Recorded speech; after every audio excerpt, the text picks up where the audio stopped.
You are always building a better version of yourself. You plan it out in quiet hours. You visualize who you will be next year. But what if that new person is terrifying? What if they feel like someone else entirely? By the end of this conversation, you will understand why the idea of a better self is actually just a dangerous myth. Most people live with a small gap between who they are today and who they think they should be tomorrow. It is the quiet discomfort of knowing that your current life feels like it doesn't match your imagined future.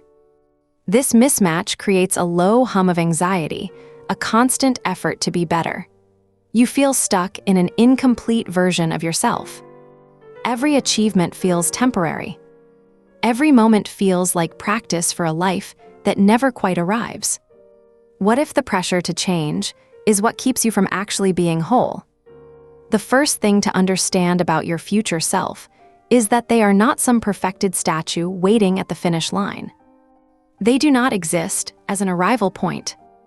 They exist only as potential energy, always moving. We spend so much time trying to reach them. Building a new job, buying a house, or changing our routines. These things feel like necessary steps toward that perfect person we imagine ourselves becoming. But remember the story of the gardener. He tends to an exotic rose bush. Every morning he prunes it back. He removes dead leaves and weak stems. The goal is not just more flowers. It is about directing the energy where it needs to go. If you prune too hard or in the wrong place, you hurt the root system. You weaken something vital that supports the whole plant. We often treat our current selves like a gardener pruning away parts we need. We cut out old habits because they feel weak. We remove friendships because they are inconvenient. This constant force of removal is exhausting and unsustainable. The payoff here is simple. Improvement does not mean deletion. It means directing light. You do not have to erase who you were to become who you want to be. The challenge is learning where the real life-giving energy lies in your foundation. But that leads us to a much harder question about what exactly constitutes our foundation. We assume that we are defined by our biggest goals, the promotion, the degree, the perfect partner. We build entire identities around those milestones. If you hit a goal, you expect to feel permanent happiness. You expect the self you built will finally be enough. But life teaches us otherwise. The moment you reach the supposed finish line, something shifts. The achievement feels hollow. It was only a temporary stage set for the next act of building. We chase external structures, thinking they are solid ground. Think about an emotional addiction, like spending time on social media. Many people struggle with this pattern. They scroll endlessly for connection or validation. The dopamine hits feel good, powerful even. Yet, when you look back at your life, the scrolling itself has done nothing to change who you fundamentally are. You have spent hours in a simulated reality. You have built an identity based on metrics and likes. When you finally put the phone down, the feeling is not fulfillment. It is usually emptiness. The need for external proof becomes overwhelming. This reveals a truth about self-worth. It cannot be earned from outside sources. It must come from within your process of living. Your sense of value needs to stop being dependent on quantifiable success.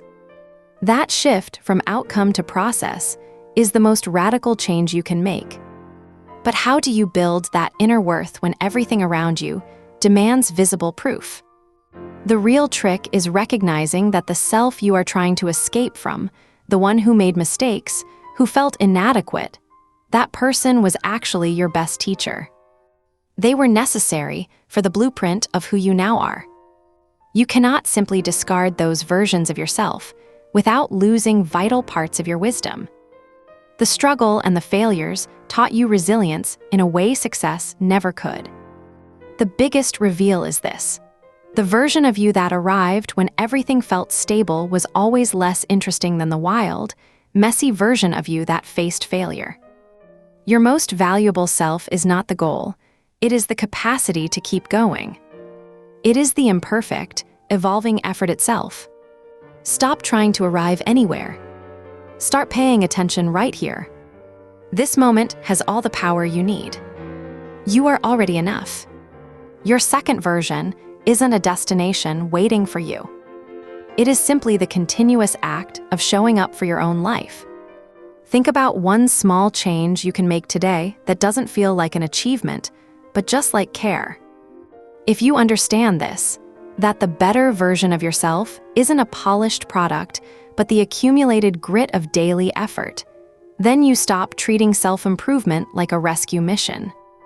You realize that the work is already happening, right here in the breath you are taking, in the choice you make when it feels easier to just scroll past the discomfort. This acceptance shifts the entire goal. The philosophy isn't about becoming perfect. It's about committing fully to the person who is messy and trying today. We spend so much time anticipating that moment of arrival, the version of us we think will finally solve all our problems or earn enough stability to feel safe. But history shows us that those supposed stable endpoints are merely temporary platforms from which a new kind of instability is about to launch. Life doesn't settle into neat little boxes. It keeps unfolding with unpredictable energy. The beauty of the process is recognizing that every failure, every detour, and even the feeling of overwhelming inadequacy is just data, information telling you what your next iteration needs. Your most resilient self isn't found in success stories. It's forged in the moments right after you thought you had nothing left to give. So, when you look back at who you were when everything felt solid and safe, remember that version was merely waiting for a story to happen around them. It wasn't living fully in the messy, powerful reality of simply existing. The person writing this today, imperfect and still learning, is already the best iteration of yourself because they are here, capable of paying attention to the small changes. The magic of self-development isn't finding a perfect final chapter. It's realizing that the unfolding itself, the continuous act of deciding to show up for your life, flaws and all, is the masterpiece. You are already enough in this very moment, right now, exactly as you are.